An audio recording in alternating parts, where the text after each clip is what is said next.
நான் தப்பு செஞ்சிருக்கேனா நல்லது செஞ்சிருக்கேனா? நீ என்ன நல்லது செஞ்சிருக்க நான் பாக்குறேன். நீ நிறைய நல்லதும் மக்களுக்கு நீ தான் உதவி செஞ்சிருக்க. அதனால நீ சொர்க்கத்துக்கு போலாம். ஆக்ஷன்.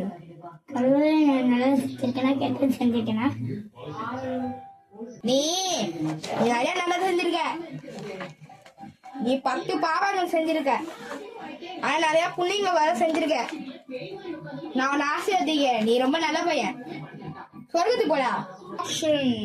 விஸ்வா, நீங்க ரொம்ப நல்ல ரசபா. ஆக்ஷன். விஸ்வா, நான் நல்லது செஞ்சிருக்கேனா கெட்டது செஞ்சிருக்கேனா? ஏன்னா நீ ரொம்ப கெட்டதா செஞ்சிருக்க. அதிகமா இதுல வீட்டுல இருக்க பொண்டாட்டிய அடிச்சு கொண்டிருக்க. ஆஹா, நீ சத்தியமா நடக்கணும்டா. போடா. ஆக்ஷன்.